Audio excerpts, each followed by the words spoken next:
आज मैं आपको कार्तिक मास महात्म कथा का 8वां अध्याय सुनाऊंगा। तो चलिए गणपति जी का नाम लेके वीडियो को स्टार्ट करते हैं। ओम गणपतियाय नमः। 8वां अध्याय। नारद जी ने कहा, हे राजन, अब मैं कार्तिक मास के इस व्रत का उद्यापन विधि बताता हूँ, ध्यान पूर्वक सुनिए।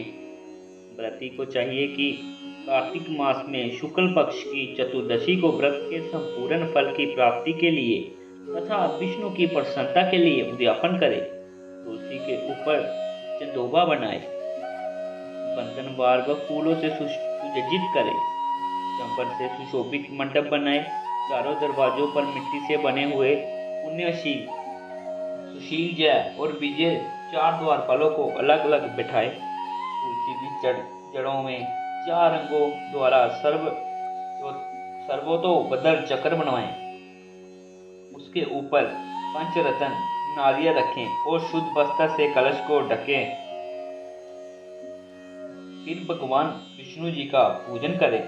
द्वादशी को भगवान विष्णु जागे थे, त्रयोदशी को देवताओं ने उनके दर्शन किए थे, चतुर्दशी को देवताओं ने उनका पूजन किया था। इसलिए भगवान विष्णु जी की उद्यापन पूजा की जाती है। उस दिन संयम तथा शांत चित्त से व्रत करना चाहिए। अपने गुरु की मूर्ति बनाकर षोडशोपचार तथा पवित्र नैवेद्य आदि से भगवान का पूजन करें। विधि प्रकार के भागों से कीर्तन करता हुआ उस रात्रि में जागरण करें। जो प्राणी श्रद्धापूर्वक भगवान का कीर्तन करते हैं, उन लोगों से 100 जन्म के पाप धुल जाते हैं। जो व्यक्ति भगवान के नियमित जागरण करके रात्रि भगवान का कीर्तन करते हैं, उनको असंख्य गोदान का फल मिलता है। जो लोग भगवान की मूर्ति के सामने नृत्य गान करते हैं, उनके अनेक जन्मों में एकत्रित पाप नष्ट हो जाते हैं। जो लोग भगवान के सम्मुख बैठकर कीर्तन करते हैं और बंशी आदि बजाकर मत भक्तों को प्रसन्न करता है और भक्ति से रात्रि भर जागरण करता है, उसे करोड़ों तीर्थों का फल मिलता है। पूर्णमासी को अपनी पत्नी सहित वेद पाठी ब्राह्मणों को, जहाँ केवल एक ही श्रेष्ठ ब्राह्मण को उसकी पत्नी सहित बुलावें और उन्हें खीर आदि का मधुर भोजन कराएं और यथाशक्ति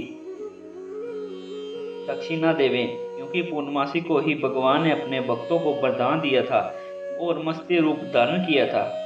अतएव उस दिन जो दान, हवन, जप आदि भगवान विष्णु के नियमित किया जाता है, वह अक्षय फल का देने वाला होता है। इसलिए प्रति 3 या 1 ब्राह्मण को सप्तनिक समर्थ्या अनुसार भोजन करवाएं।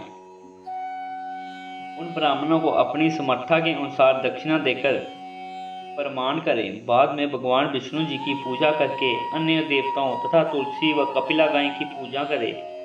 व्रत की कथा सुनने वाले गुरु व उपरोक्त ब्राह्मण को वस्त्र, आभूषण आदि से पूजन करके उनसे क्षमा प्रार्थना करें। प्रार्थना के मंत्र का अर्थ यह है,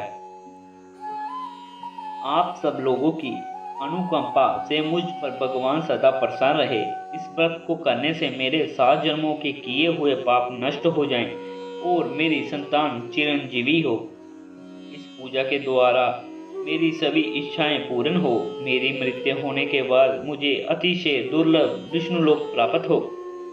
व्रत करने वाला इस प्रकार ब्राह्मण से क्षमा की प्रार्थना करे और उनको प्रसन्न करके विदा करे। पूजा की सारी वस्तुओं के साथ गायें भी गुरु को दान में दें। पश्चात कर घर वालों और मित्रों के साथ में भोजन करें। कार्तिक और माघ मास के उद्यापन के नियम इसी प्रकार बतलाते गए हैं। इस तरीके से जो प्राणी कार्तिक मास का व्रत और उद्यापन करता है, वह पाप रहित होकर मनवांछित कामनाओं को प्राप्त होता है। तो इसी के साथ हमारा 8वां अध्याय समाप्त होता है। तो मिलते हैं 9वें अध्याय में।